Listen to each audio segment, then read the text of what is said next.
Okay, welcome guys, gals and non-binary pals. Bad Moon Rising here on your weekly review of Buffy the Vampire Slayer. This is Buffy Boys with one half of your host here, Joel, and the other half is... Brian, hello. And this week we are watching the second half of a two-parter, What's My Line, which is written and directed by... So it was written by Marty Noxon and Joss Whedon, and it was directed by David Semel. So David Semel has done just a couple of Buffy episodes, but he's actually quite interesting just outside of Buffy, to be honest. So he did Never Kill a Boy on the First Date. He will do Go Fish later on this season, which is the episode with Wentworth Miller as a fish boy. And he also does Lover's Walk in season 3. But he, very interestingly, he did the pilot for Heroes, and he was nominated for an Emmy for directing for that. And the pilot for Heroes is pretty good. He did Vulcan Hello, which is the pilot of, well, not the pilot, probably just the first episode of Star Trek Discovery, which is quite good, I think. I think you can consider it a pilot, even though I know they're not pilots in the traditional selling the show sense, but it's still, I would always consider a pilot pitching the show to the audience. Yeah, sure, absolutely. He directed a bunch of House, and he was nominated for a bunch of Emmys for that. Here's another, just a list of things he did. Studio 60 on Sunset Strip, Person of Interest, he did the pilot for that as well. Ally McBeal, American Horror Story, Roswell, Dawson's Creek, Beverly Hills 90210, Hannibal, and he did the episode with the terrifying beehive stuff. Remember that one? That's disgusting. People building a beehive inside living people. Such a good episode. And, he did 2 episodes of Angel, one of which is Expecting, which is where Cordelia gets pregnant in season 1. Oh, yeah, that's a really weird body horror kind of Rosemary Baby kind of thing, yeah. Very good call, it is that. And the other one is Are You Now or Have You Ever Been, which is season 2, episode 2, which is Angel in the 50s. And that is an exceptionally good episode. It's a really good episode. Yeah. Yeah, that's the one that's all about Angel when he had a soul, but before he was a kind of a do-gooder, and it's about racial tension in the 50s, and he ends up being lynched and hanged, apologies, in the lobby of the hotel they eventually end up living in. And then there's a black lady who was on the run, and she's trapped in the hotel until he frees her 50 years later. It's the whole thing. It's quite intense, and it's actually a very, very good episode. That's a great pedigree. That's an exceptionally good pedigree. Yeah, so that's David Semel. Good job, David Semel. Well, if we're talking about pilots... Oh, wait, 1 second. It was first aired on November 24th, 1997. Cool. Very good. So, we're talking about someone who has a very strong history with pilots, with kind of structural episodes of TV shows. So, I am going to crowbar this into a conversation about endings as well, because there was this is our last Game of Thrones watch here on Buffy Boys podcast. Thrones... Talkers. Throne talkers. Is there literally no word for boys that starts with a T? Trekkies? No. Yes, Thrones Trekkies.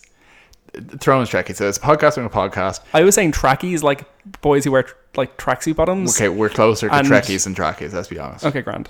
So Game of Thrones is finally dead. It's completed. The curse has been lifted. It's a cultural moment. How do you feel about it, Brian? Now, I know they say don't speak ill of the dead, but on this occasion, I will allow it. Okay, so if you haven't watched the last season of Game of Thrones, or don't, don't, but also don't listen to the rest of this. But it was so bad. It was so deeply fucking bad. Like the whole last season was a mess anyway. So because nothing fucking happened, and the things that did happen were total bullshit, like just fan wankery.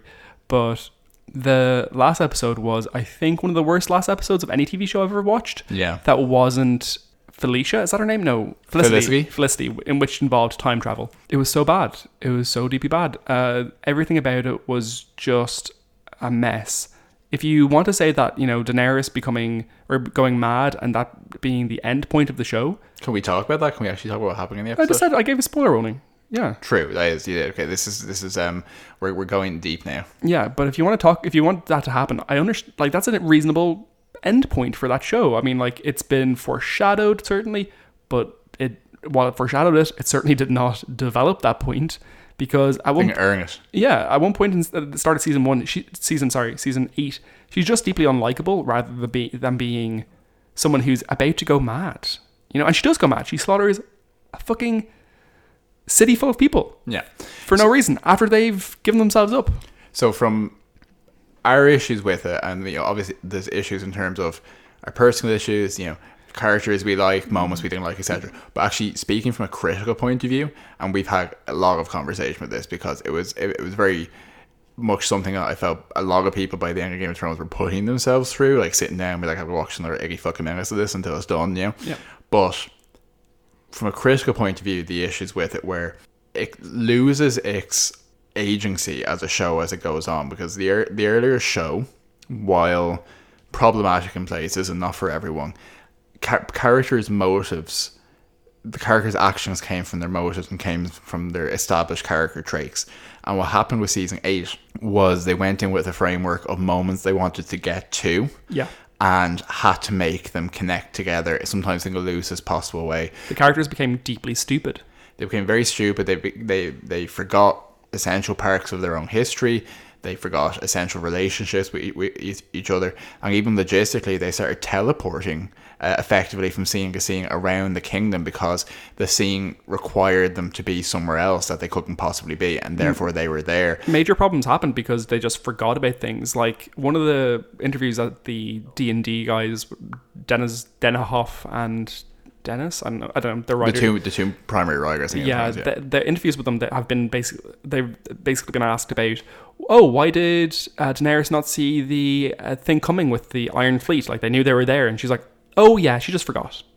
Yeah. Like, that's not a character moment, right? Like the problems with this aren't personal choices; they're actually structural problems, like story writing 101, in terms of, you know, people literally like stuff at the end where it's saying, oh well, the North wants to be free, and not only would the characters know, but it's actually been established from recent episodes that all the other nations, all the other kingdoms also want to be free. So the fact that people are like acting as this is like, it's almost like they're all being mind controlled by the script, you know. And the fact that when you have the final scenes there, the actors who are present, the characters who are present, their justification for being in that scene, in that council, is the fact that the audience knows who they are.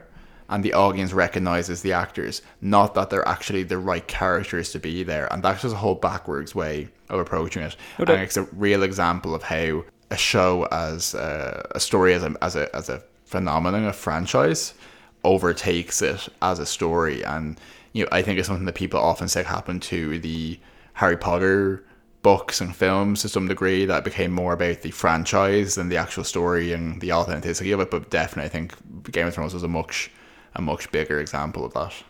Yeah, it was just bad.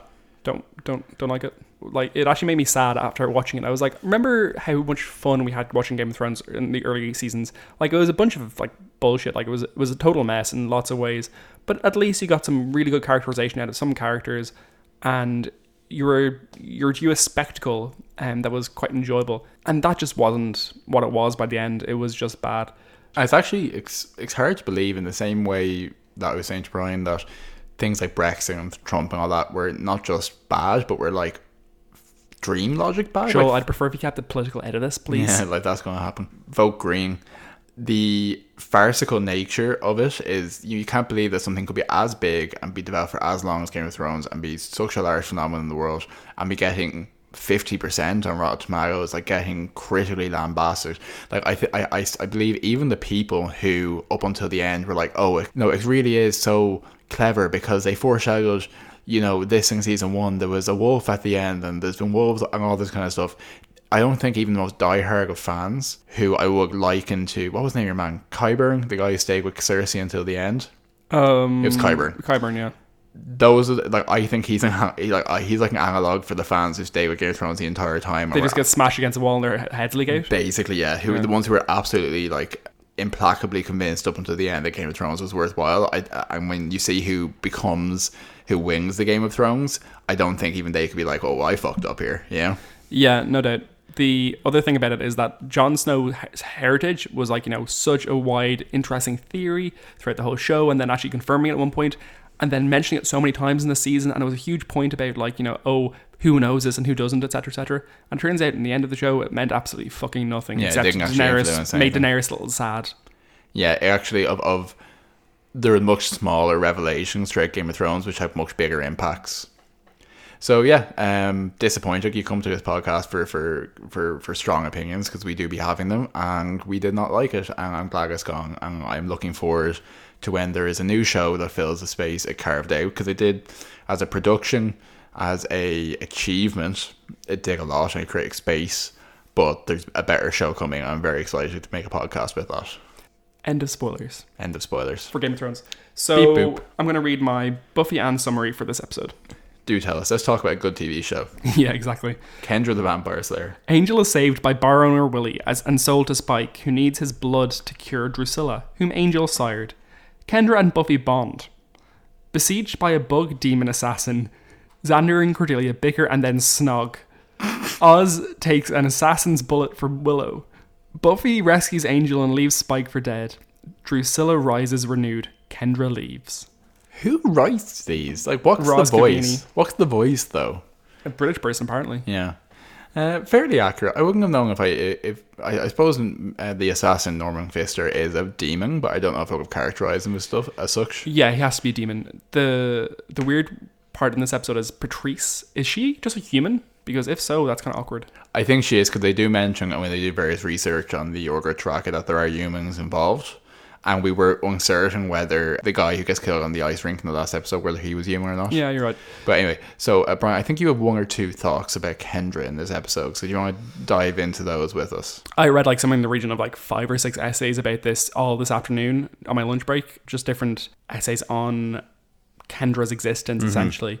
Just before we get into it proper, I think it might be useful just to very quickly frame what we're talking about. Oh, so, yeah, go for it. In terms of a second part of a 2-part episode, Buffy has discovered that there's another Slayer, Kendra the Vampire Slayer, who was called when she drowned, when the Master drowned her, and she was revived. She's a much more traditionalist Slayer with a very suspect Jamaican accent.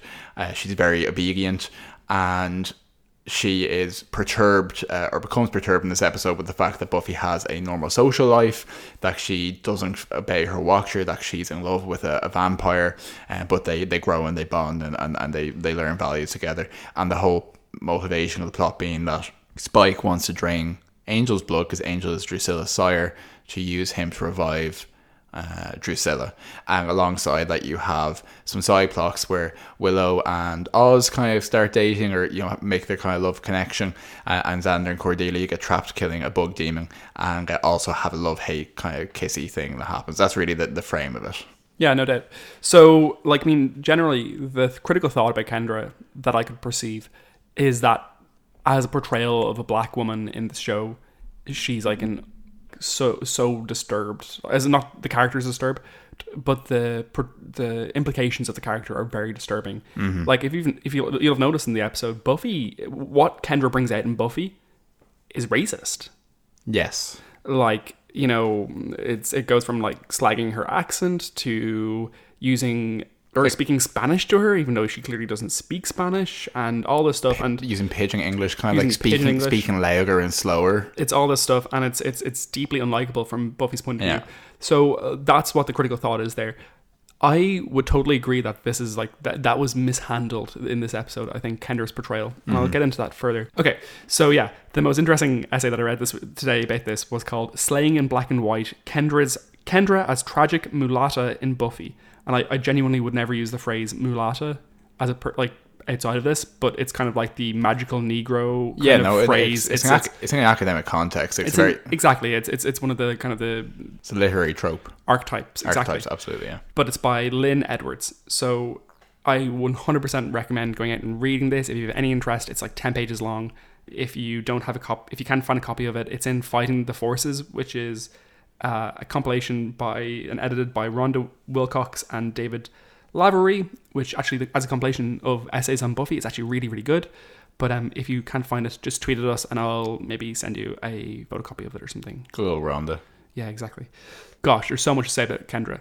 Let's just dig right in. Okay, so first I think we have to look at Kendra as being the anti-Buffy in almost every way. So not only is she othered by the fact that she is black and from a different country, though unspecified, there's some kind of jungly themes, the way she says "my people," I think, which I think is bad writing, probably, that phrase. Yeah, no, she doesn't specify where she comes from, and she does present a tribal background almost, but Bianca Lawson has said that she was talking to a Jamaican accent, and I don't think that's an accurate representation of, well, obviously it's not an accurate representation of Jamaican culture, but anyway, go on. So up to this point, the Watchers Council has been a very background figure in the whole structure of this, and this is the first episode in which they kind of start to appear, I think. So we find out very quickly that Kendra has been trained to be a Slayer from a much younger age. She was obviously identified as potential well before she was called up as a Slayer, and she's trained her whole life to do this. She was put in training when, taken away from her family at a young age, indicating that was kind of like a convent-y kind of feeling to me, I thought. And she swallows wholesale the rhetoric and the philosophy. She has studied texts that Giles found difficult. Let's just take a moment to note that Buffy slags her ability to speak English at various points in this episode, and this girl is like reading at a level higher than or equal to Giles. Oh yeah, no, it's actually a classic, racist trope, which is mocking people for maybe some simple misunderstandings where their actual level of speaking a second language is exceptional. Yeah, exactly. It's issues with idioms when a person has like immaculate formal English.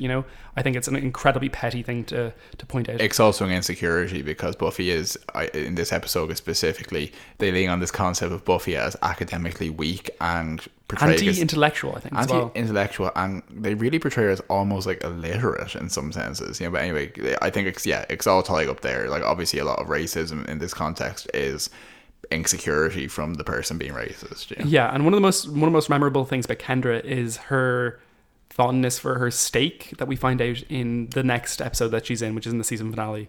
Or was it in this episode? No, they didn't mention it, but the steak is in this episode. It's this enormous piece of timber. But she has no personal belongings. She only has one shirt. She has no family. She has no personal belongings. She has no social life. She's not allowed to speak to boys.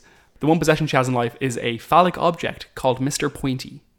So if that's not a representation of someone having wholesale, I was going to say swallowed, but I don't mean that, wholesale accepted the patriarchy into their life. Drank the Kool-Aid on exactly. it, So that's one major perspective on Kendra, is that she's the anti-Buffy. She accepts the patriarchy, the reason for that.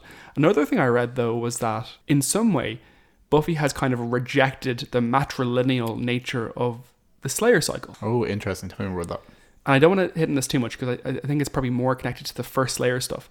But Buffy doesn't engage with the history of the Slayers. She doesn't read the Watchers' journals, which obviously are very male bent or portrayal of what Slayers do, probably. Because we have to acknowledge the Watchers Council, not entirely male, but very patriarchal. No, it's like any male-dominated organization that might have diversified slightly in recent years. There are women in the Watchers Council, but none of them are in positions of power. There's very much a tier there. So it is a male organization, and I don't think having women there changes the fact it's a male organization. No doubt. But so Buffy has kind of like, and she won't read the Slayer handbook, or she very much like pushed it away when Giles presented it to her in the first episode. Is in that sense, she's rejected the kind of shared knowledge of the Slayer line. And later on, when she meets the first Slayer, she rejects that wisdom as well and that line, which is interesting. And she ends up accepting it to some degree and seeing the wisdom within it. But at this point, it does feel like that's a rejection of that. One thing I read, and this was by Rhonda Wilcox, it was an essay in Fighting the Forces, that Kendra is rendered as an insider by Buffy. Buffy exemplifies for herself the outsider perspective, both by being a woman and by being the Slayer. And Kendra represents the insider.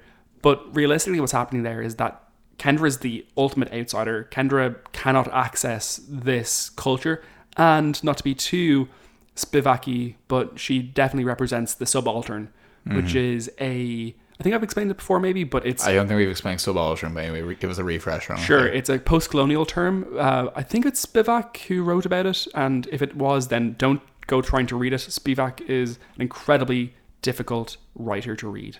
Wouldn't recommend reading it. But essentially what it is that a subaltern is a person who is not only colonized by their identity in one way, but they're colonized and oppressed in two ways. So you might be a person of mixed race in a colonized country, or you might be a black woman, and you're not only are you oppressed by being black, you're also oppressed by being a woman. So the subaltern is often asked, can the subaltern speak? And it's like, no, they are doubly oppressed and they cannot have a voice. In this instance, not only is Kendra an outsider by virtue of the fact that she has no family, she has no access to her culture and her lineage. She's come into this place and she's a black woman, or a non-native black woman in a white society. She's a woman, and she is then taken by the people who, or she's seen by the people who should be the most accepting of her, people who know what a Slayer is and what the difficulties are there, and she's rejected and put on the outside by even that small group.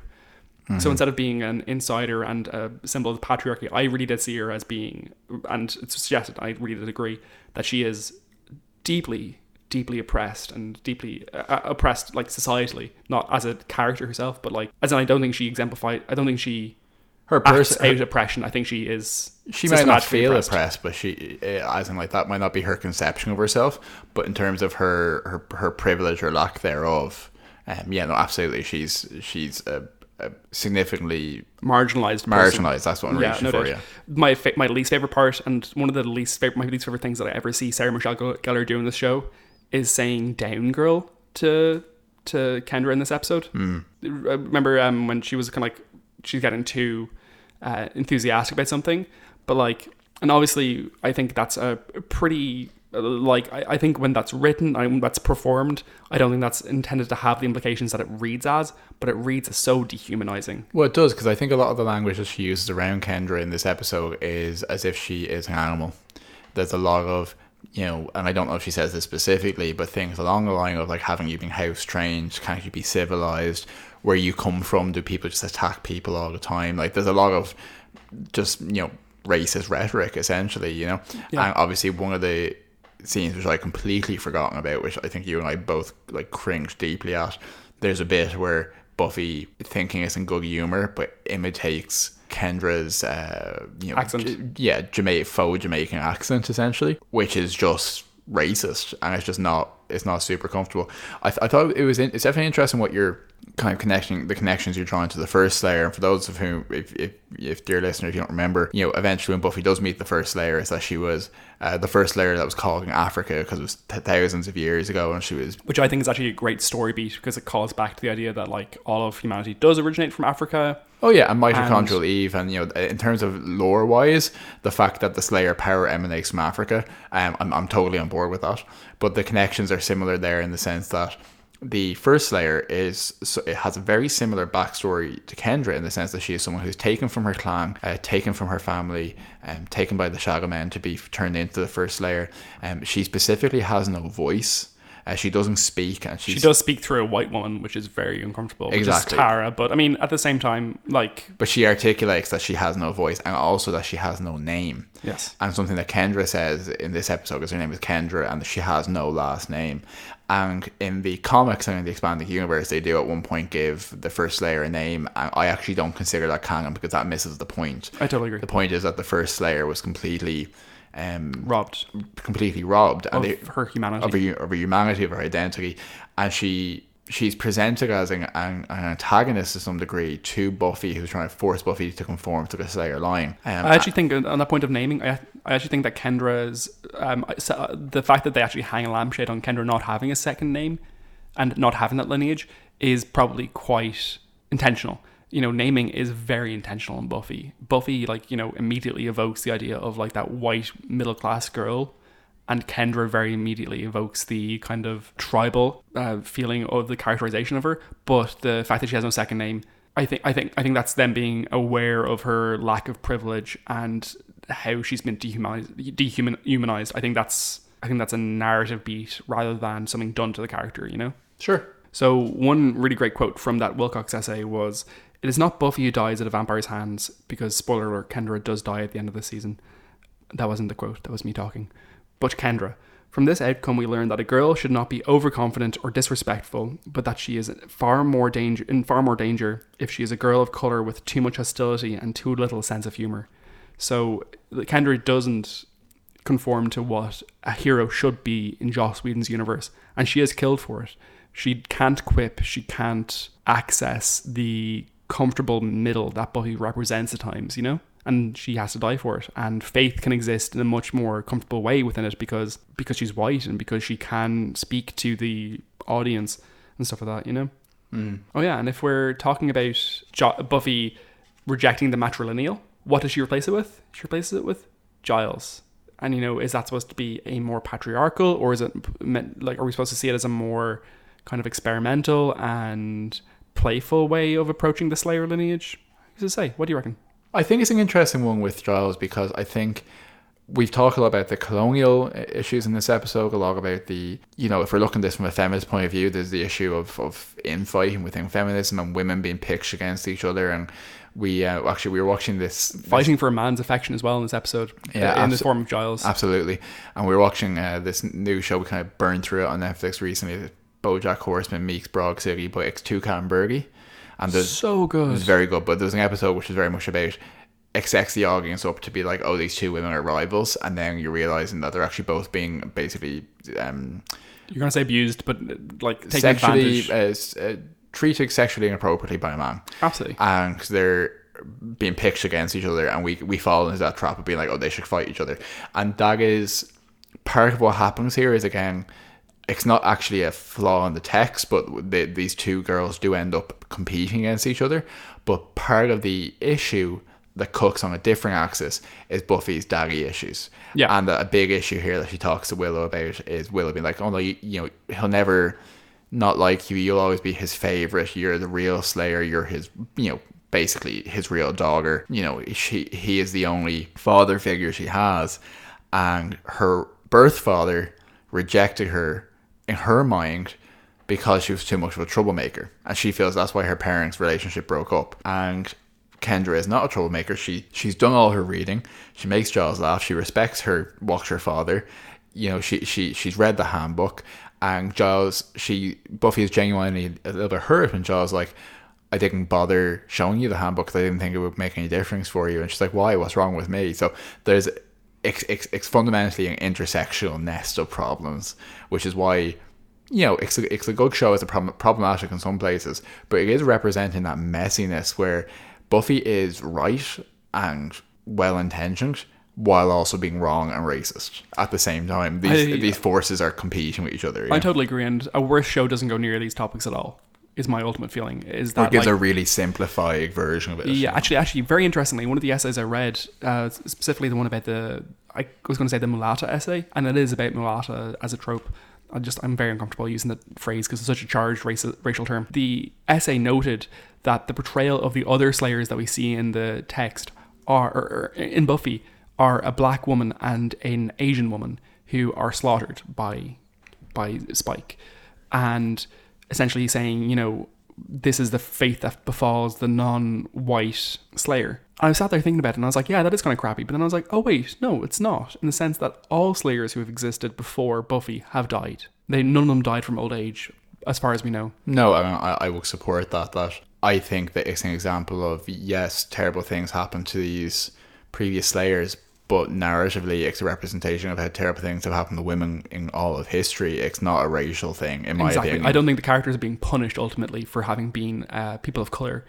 And in fact, I think it's probably adding to the show to have those characters be people of colour in those instances. I'm going to give you a big glut, okay, of information. I'm going to download it into your brain and into the listener's brain, and then you can respond to me, okay? Okay, so this essay on mulattas. So, the essay, first of all, goes in through a bunch of Joseph Campbell monomyth kind of stuff, which, if you're not familiar, it's a suggestion by Joseph Campbell in the 80s, who's a literary critic, and most often associated with Star Wars, because his monomyth theory is most exemplified by Star Wars. It's the hero's journey. It's the hero is at home. He has something tragic happening to him, makes him move away. He goes on an adventure. He kills the dragon. He comes back home and finds that he's grown and can no longer exist in the homestead, etc., etc., etc. So there's a bunch of different steps involved, and it can be transmuted to some degree. But it's a monomyth in the sense that there's a hero's journey, and you exemplify it to some degree or another. Edwards in this essay is suggesting that, ultimately suggests that Joss Whedon is trying to exemplify this mulatta myth within the text, that Kendra is not a problematic character, that it's a problematic trope that Whedon is exploring through the character, in the sense that like he's showing a trope rather than saying this should be the case, which I'm not sure about, but anyway. So the tragic mulatta myth, which is identified by Donald Boyle in a book that he wrote about black women in literature, said that the mulatta is the attractive young woman with fair skin who is sexually objectified in both the white and the black community, although she is accepted in neither. This character is often mixed race, though not necessarily. She's favoured by the slave owner because she is the daughter, but she is rejected by the slave owner's wife because she's seen as essentially the expression of the slave owner's infidelity. And she is hated by other slaves, essentially, because she represents favoritism and also betrayal of their own race, you know, etc., etc. So the tragic mulatta essentially has her story has to be that she goes into the white society and has to fail in passing, ultimately coming back to the black community and realizing that that's her true community. So in failing, she becomes a success. Because if she passes in the white community, she's assimilated and she will be rejected and scorned at some point, etc. So it's a deeply complicated myth and trope. Basically, they see this author sees Kendra as being a representation of that, in the sense that she comes along into this white society. She is initially seen as being other, and she's rejected on that basis. And to assimilate, to become accepted in the society, she has to assimilate. She has to become more like the people around her. She has to quip. She has to care about her belongings. She has to fundamentally change who she is, but she is still rejected in the end. And she does have to go home, and she's killed for her otherness. Yeah. So one of the issues with the mulatta trope is that the mulatta woman creates questions about legitimacy of heirs and stuff, in the sense that this person might have a legitimate stake in the land or the ownership of people, etc., etc., you know? And that obviously reflects in Buffy in this episode, in the sense that Buffy feels like her legitimacy as the Slayer is being heavily questioned and threatened by this woman who's come into the estate, essentially. Exactly. Yeah. She also just represents quite a lot of tokenism, in the sense that she's, you know, she's one of the, like, I can count the number of people of color who are in the show, and it's very few. Absolutely. And like, you know, one of the things that this essay highlighted, which I thought, oh, I know that, which was that the women of color in this kind of property are often the only women of color in that group. You know, it's the Lisa Turtles and the Kendras, where it's like, well, no, that's not how people interact for the most part. Like, you know, if it's kind of like in how TV shows, how you'll often see the gay friend in a group. Yeah, we need one of these and one of these, but it wouldn't be realistic to have two gay people in the same friend group. Exactly. Whereas, I mean, if you've met any queer people in your life, we fucking flock together quite a lot. We travel in packs, yeah. We absolutely do. And that was an interesting point, I thought. She's very, if we talk about Buffy speak, she's so outside of Buffy speak. You know, she's outside of the voice of the youth and the counter culture. Well, they highlight that in literally the first line of this episode, where she doesn't understand Buffy when Buffy says, try not to wig out on me. Yeah. And then immediately after that, when she doesn't understand this really specific idiom, Buffy starts speaking to her as like, me no Kiko, you no Fighto. Yes, it's just incredibly condescending. It truly, truly is. But yeah, that was kind of like the glut of what I was reading about Kendra in an academic sense. Actually, one essay I read was about Kendra and Buffy representing kind of how Kendra and Buffy interact with female anger in this show. And female anger being a very delicate thing portrayal wise. You can only portray a certain amount of it to be accepted. Kendra doesn't show enough of it. Faith shows too much. Buffy shows just the right amount, which is just a little bit, enough to get her passionate, but not enough forever to be distasteful. No, anyway, so it's not ugly. Exactly, it's not. So yeah, that was a large rant about a lot of things that I read this week, but I thought it was really interesting, and I think Kendra is done dirty by the show a little bit, to be honest. Yeah, no, absolutely. I think, you know, I always remembered, like, obviously Kendra's Kendra's the second Slayer, she's the Black Slayer, she has a problematic portrayal.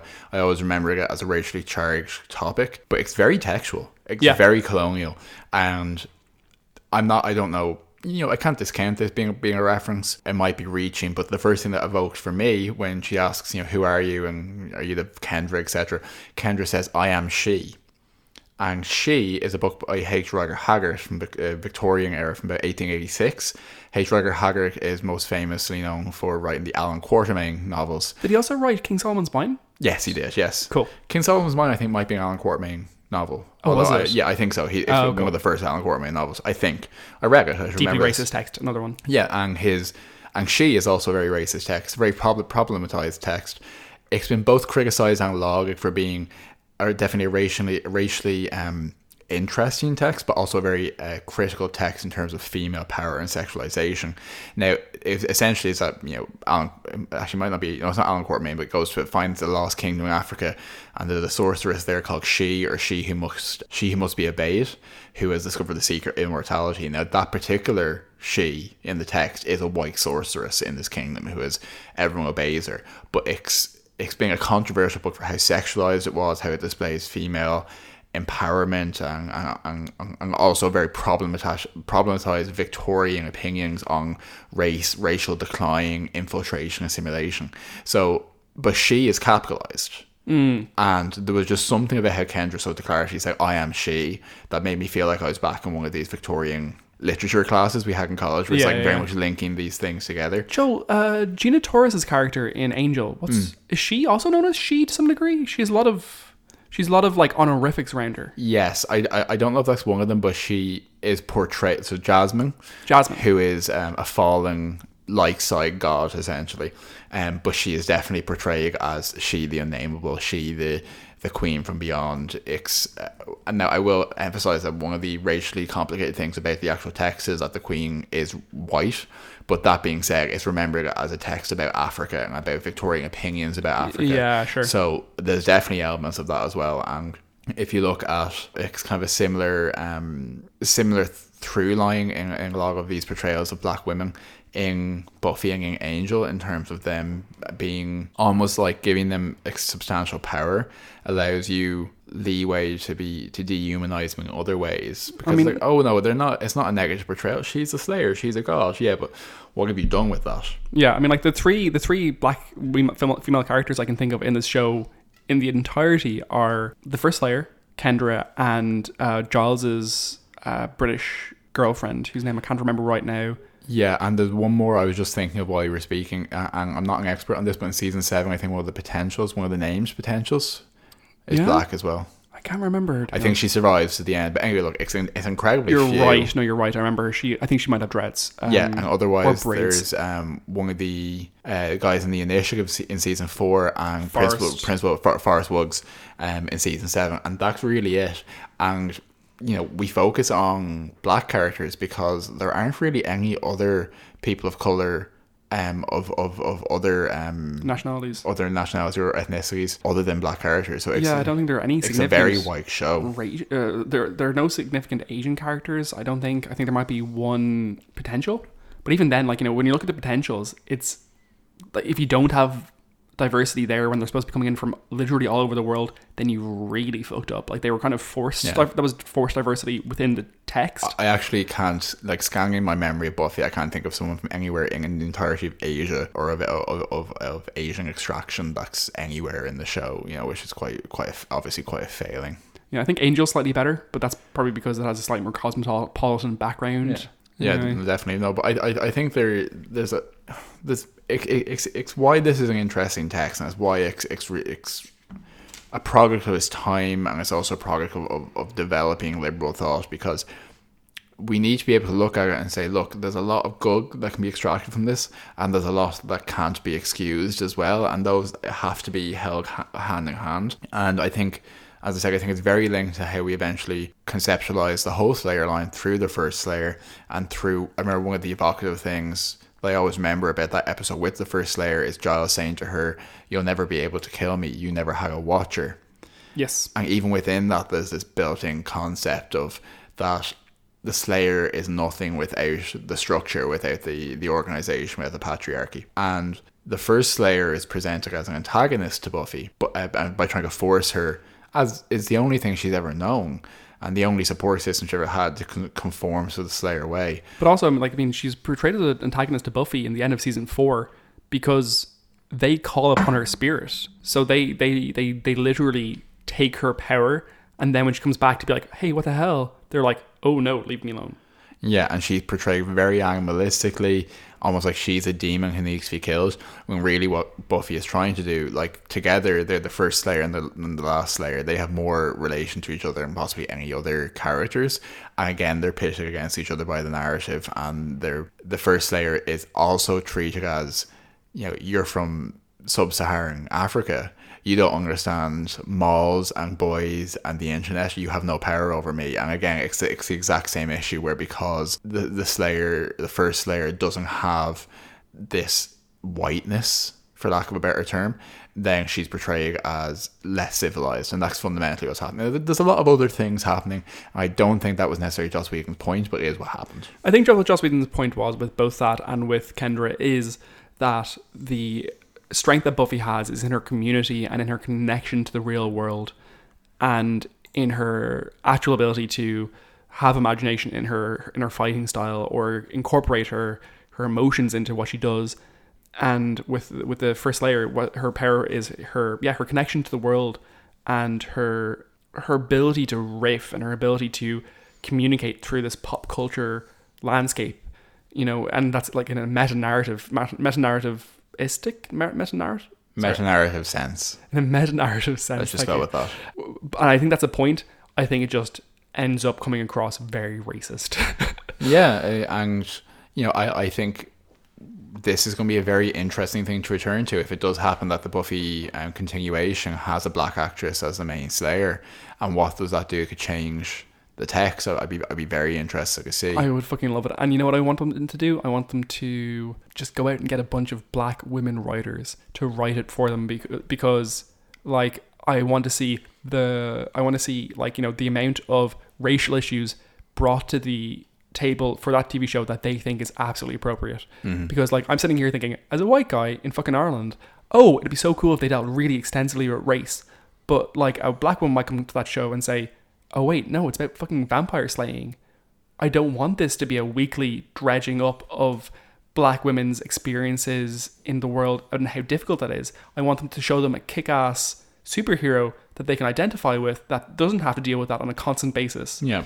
And then they bring it up in different ways. Anyway, so I really hope they do that. I hope they do it really, really well in a really great way. Yeah, because I suppose it's something we often see in terms of gay narratives on TV is that there's always this balance between you want queer experiences to be authentically portrayed, but you also don't want every story to be about how they have a bad coming out experience and then their boyfriend died of AIDS. Exactly. And not that I imagine, but I can empathise that there are definitely those probably tropic black narratives that, don't necessarily have to be constantly dredged up. But the point is, you can't do Buffy in 2019 without doing these issues better. No, I totally agree. If Buffy came out today, it'd be the best show on TV, and we would also be saying, why is it racist drivel in some ways? Yeah, you just don't get a lot of programs where people do racist imitations of people's accents anymore. Thank God.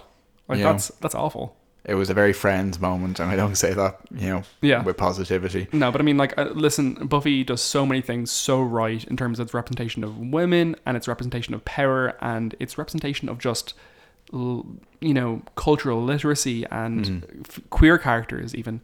I'm not saying that excuses those things. I'm saying that it was a show that was really genuinely trying, and it did misstep, but it was one of the shows that was trying at the time. That's important to bear in mind. Yeah, no, and I think it's essential to note those missteps and to call them out. But also in the process, it introduced a lot of very worthwhile points about women, about female empowerment, about women supporting each other, about the matriarchy in the sense of working together. And it did, for better or for worse, make the only other significant Slayer at the time a black woman. Yeah. And she could have just been another white girl. Do you know what I mean? And they didn't do that, and I don't think that was accidental. Yeah, I agree. Okay, so a couple of other things we want to hit. Do you want to? So what was your reading of the whole Angel, Drusilla, and Spike dynamic in this episode? Because I thought it was sexually charged as fuck. Yeah, no, I think it definitely tapped into that, oft explored things with vampires and this potentially questionable, potentially not association with them with sexual promiscuity, with sexuality, and all that kind evil of stuff. Bisexuality, let's be real. Evil bisexuality. And I think there was a touch of that, but I think also positively and enthusiastically thinking of it, I would also see it similar to what we're seeing in the recent Sabrina TV show. Sure. Where sometimes it's back in Alien rather than... Yeah, it's a representation rather than this sexual freedom and this fluidity.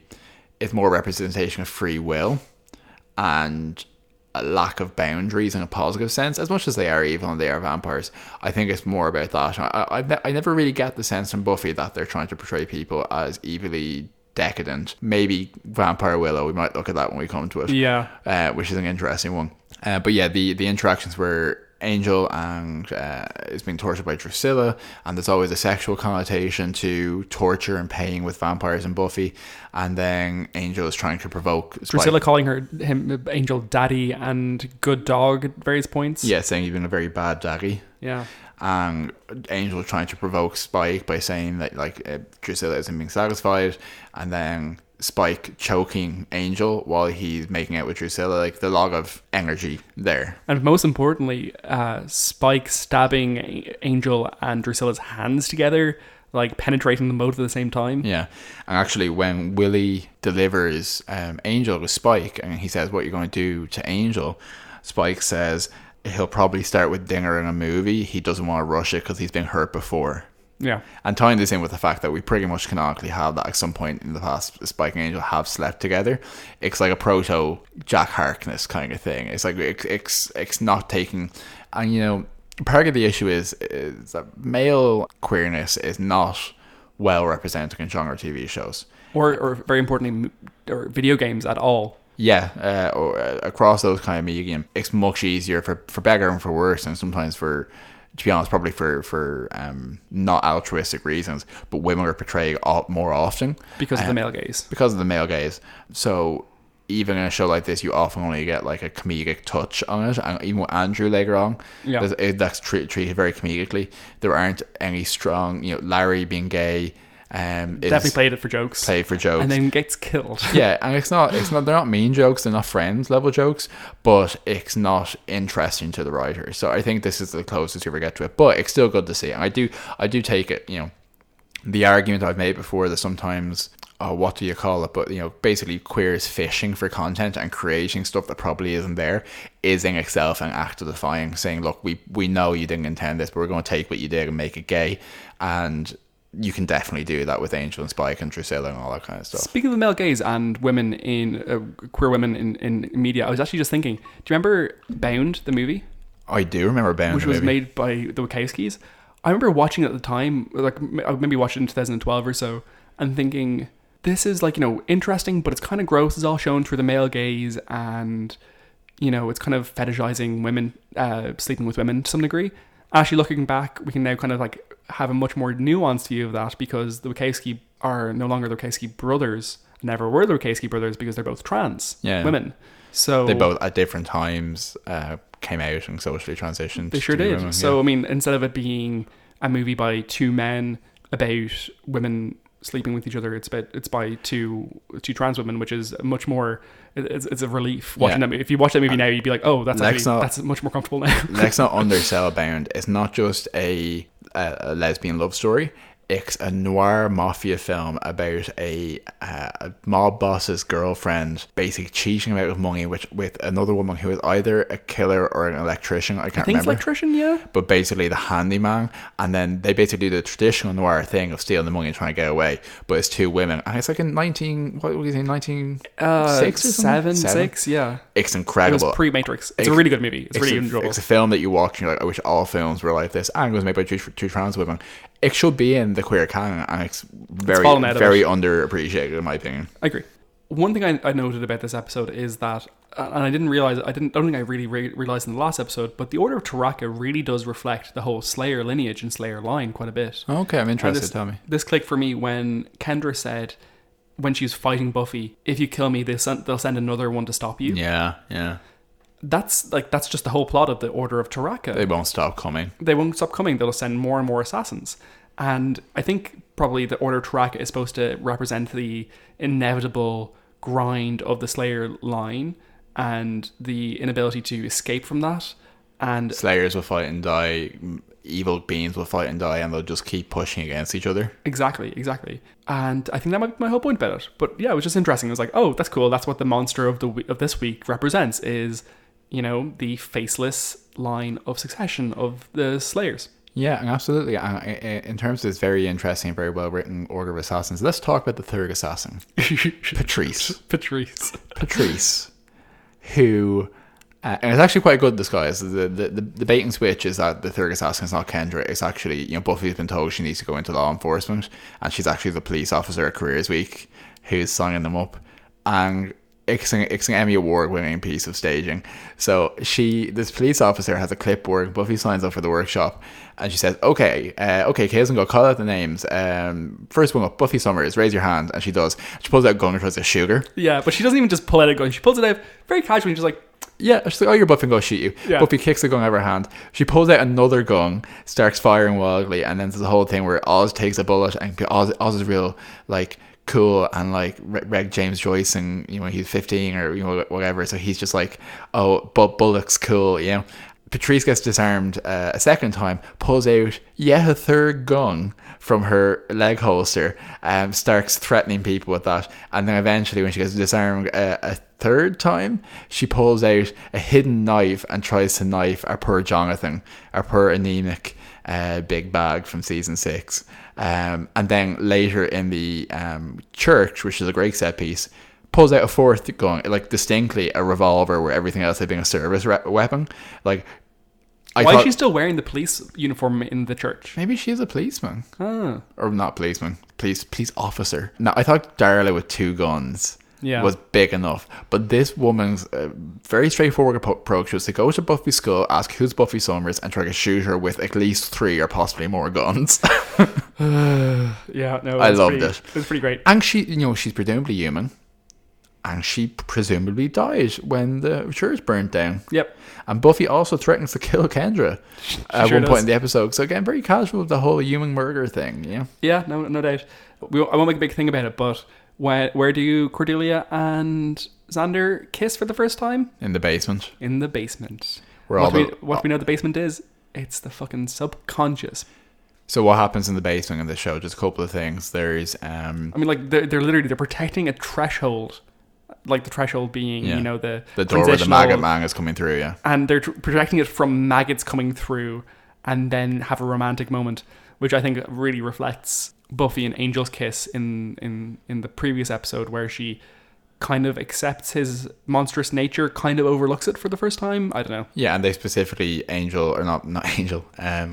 and Xander kiss when they're saying I hate you, and there's this whole subconscious thing there. But okay, what happens in basements?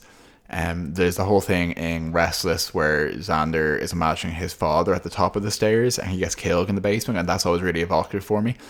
Season Xander 7, also lives in the basement with Anya for a whole season. He does.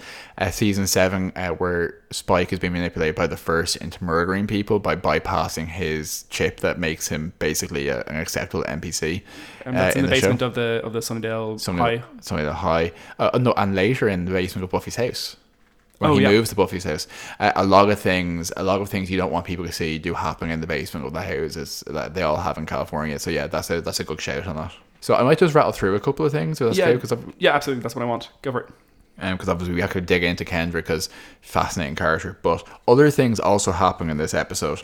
So Angel, when he's trapped in the cage before the sunlight hits him, basically starts getting weaker and sicker and starts, kind of crying and has a panic attack before the sun comes anywhere near him. And it's implying that vampires get, like, I don't know, anxiety from just being near sunlight as opposed to being, like, actually on fire. Yeah. Like, he becomes weakened to the point where he can be kidnapped. Yeah. Inexplicable. Everyone at one point in the sewers, Spike's assistant, Willie and Angel are all wearing the same wine reg shirt that they got from the costume rack. I appreciate Cordelia saying to the Demon Bug makeup salesman that she's both a winter and a summer.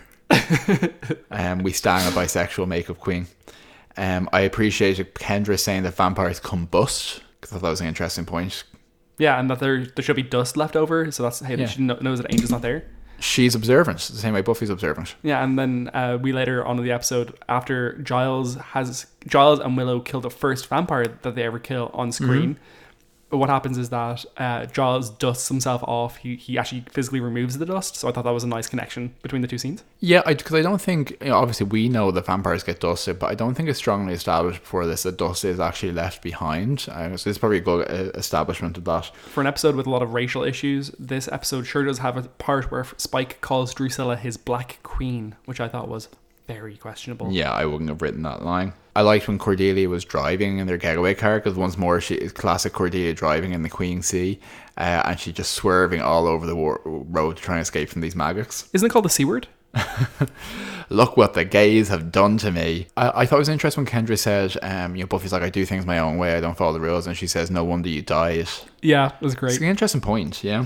One of my favorite lines in the episode was Willie when he's trying to persuade Kendra and Buffy to be models because they're both beautiful, and yeah, they fucking are.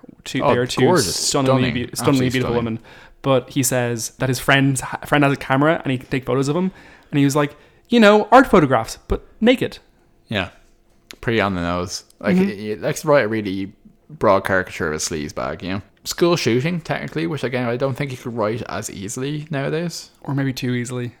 Well, no, because I think. This was pre-Columbine. So. Yeah, I don't think it had the same potency. No, you're right. You're right. Yeah. I appreciated when they said, "You and bug people, Xander." What's up with that? Because I do like a good continuity callback. And I also appreciate the joke where they were like, why is there 43 churches in Sunnydale? That seems excessive. And they were saying, with all the evil that's going on, people just pray extra hard. I know they're no for our religion watching Buffy as well. Yeah, no doubt. I think this was what I liked about it was we talk a lot of shit on this podcast, but this actually did specifically textually have Buffy talking about the fact that her emotions aren't a weakness, it's an asset. It hangs a lampshade on it directly. That's what we always say, that's where we think her strength comes from. And she's like, yeah, that's what the show's about. Yeah. That Kendra's watching her friends research for her and all this kind of stuff, yeah. And it was actually pleasantly, when she was saying that to her about, that's what I need that. When she says that, she's not being too condescending, though she does go on to be quite condescending, being like, trying to rile Kendra up by being like, oh, I could have beaten you in a fight. Yeah. And being like, see, that's what anger is. But anyway. Yeah, welcome to our white concepts of emotions, yeah. Exactly. And my notes just say in big old letters, Angel is terrified of windows. He is. He fears a window.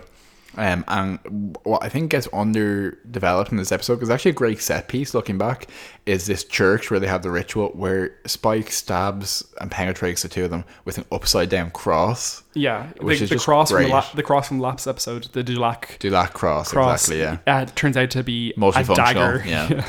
And then it burns down, and the kicker being that, I don't think we've mentioned this, Spike gets crippled in this explosion or this burn down, and Drusilla carries him out of the ruins because she's been fully restored and now she's the big bad in Sunnydale. But let's never forget that Spike becomes crippled because from the other side of a church, Buffy swings one of those burning incense handbags like a shot put and nails him in the back of the head and causes an organ to collapse on him. Like, it's farcical in the extreme and it's exceptional. I love it. Yeah, those big pipe organs, what are they called? Pipe organs. Is that what they're called?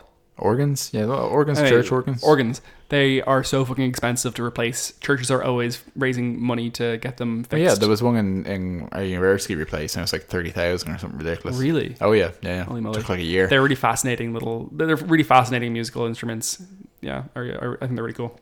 I do appreciate these weird superhero moments that Buffy has sometimes, because sometimes it's not just athleticism, it's, Yeah, was that trying to show her creativity and her imagination at that moment in the way that she was chiding Kendra? Oh, absolutely, because that's not a textbook Slayer move, like throwing incense burner. Yeah. To try, there's no section on like comedy moves in the Slayer's handbook, No, but I enjoyed it. It was good. And we only get like a brief shot at the end of Drusilla walking out of this burning church, even though like it's a great evocative shot, Yeah, I agree. It's actually one of the shots that I remember very, very vividly from being younger. Okay, so a couple of fashion notes. Willow is wearing red dungarees again. Mm-hmm. Questionable choice. Kendra is dressed like hypersexually, like really full lips with her lipstick, and like her stomach showing very excessively. Though not excessively in my books, as in I don't think it's excessive, but like for her, a very conservative character, she's portrayed a little bit like the Nubian princess. Yeah, which is another trope, you know. Yeah. She's dressed like a dancer in a Janet Jackson video when she's meant to come from they don't say religious, but the implication is incredibly conservative, incredibly traditional background. Yeah. She's not going to be dressed like that. I do like that that very classic line of, "Hey, that's my shirt." What was it again? Sorry. That's my favorite shirt. That's me only shirt. Yeah, it's a great line. But then Buffy gives her loans her a shirt that just doesn't go with anything she's wearing. It's true. And it's like one of those drag race challenges where you're meant to make up another person. It's like, you really left your sister out in the cold there. You make yourself look great, but you forgot to do her makeup well. Yeah, that's true. So Giles is wearing a knitted sweater vest in this episode. It was disgusting. Do you think Giles has knitted underwear? Oh, probably. Yeah, knitted jockstrap. Jesus Christ. Xander is wearing like a full-on flasher jacket in this episode. He does. And it's like a creamy, like, long jacket. It's disgusting. He also wears a bowling shirt that is so oversized that it's like something someone would wear on stage if they worked for Subway and they were like, I lost 300 pounds eating Subway, look at my old shirt. You know, yeah, it's true. Comically large. Buffy at the end of the episode is wearing just a really, really bad, really slightly oversized brown leather jacket that I didn't like, but on top of what have to be either velvet or corduroy green pants, flare pants. They were awful. They wear a lot of clothes on the show where I think I wouldn't like to touch this material. I feel like it would give me the heebie-jeebies. You're not wrong. Do you want to get our death count up for us there, Joey? Yeah, sure. Okay, death count. Very big gold star to unidentified vampire dusted by Giles with a crossbow, which was a great shot, and unidentified vampire staked by Willow. Norman Pfister, who's the worm man who's stamped on by Cordelia and Xander, and Patrice presumably killed in the fire after being knocked out by Kendra. Interestingly, everyone in the Scooby gang, with the exception of like Angel and Alice, but people are there. All the Scoobies kill someone in this episode, and Buffy doesn't. Oh yeah, good point. Yeah. You forgot someone though. You forgot that Kendra kills a lamp. She does. She kills a bag lamp with a crossbow. Yeah. And when Kendra pulls up a crossbow and says, "I know how to work this. I'm an expert with all weapons. There's no force in this universe which could have prevented her from firing that crossbow accidentally." Seconds later. Yeah, Chekhov's crossbow. No, it's Giles's. So to conclude the dusting, do you want to give this a rating? I'm ready when you are. I do. I'm going to say 9.8 incense handbags. 9.8. Yeah, I loved it. Oh my god, really? Yeah, I loved it. It wow. was one of my favorite episodes we've watched so far. Like, and that's not, I'm going to say it's in spite of the racism, not because of it. But no, it's just I had the same feeling on this as last episode for you, which is like, this is just classic. There's other Slayers, there's funny Giles moments, there's Cordelia just being a queen, there's weird lore around the ritual of Eligor that's going to revivify Drusilla, there's this little bit of it, like a demon worm man. There's just so much going on, and then there's comedic moments where Patrice just pulls out 4 guns and starts firing into the crowd. You know, it's all there for me. It did everything you needed. It did literally everything I need in an episode of Buffy. Okay, that's awesome. I probably would have rated it very highly, like if I had watched this 5 years ago and had been a little less clued in about like bitter, a little less bitter. I probably would have given it probably a 9.6 or so. But I'm actually going to, I'm going to even it. I'm going to say 8.8 E flat diminished ninths out of 10. Very good. Very good. Which is the chord that Oz was reaching for. It is, yeah. It's the same rating I gave the last episode. The last episode was unencumbered by these racial issues and it was a bunch of fun. This episode's a bunch of fun and it elevates a lot, but it does have those racial issues, which for me actually, it's I think it's a badly characterized person in Kendra. And that does take it down for me to some degree. I'm probably going to regret looking back to giving the highest rating to an episode that is so racially problematic. People love What's My Line. No, I like Kendra. I think Kendra is done. Kendra too. No, I know you do. I believe you do. But my point is, Kendra is done dirty, and it's not a good portrayal of a black woman. But I'm happy she's here, and that's kind of what I got out of this episode. I agree with you. Okay, well, there we go. That's done. See ya.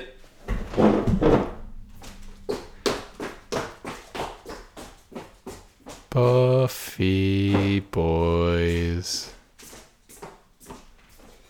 I'm wearing really light slippers. Okay, yeah, Buffy Boys. Thanks for listening. Go rate, review, and subscribe on everywhere you can find, please. And share us on Bebo. Yeah, and if you are someone who has been affected by the issues discussed in this episode of Buffy Boys, I'm so sorry because that probably wasn't. We have to. Yeah. Okay. Thank you. Thank you. Goodbye. Goodbye. See yous. See yous. Buffy Boys.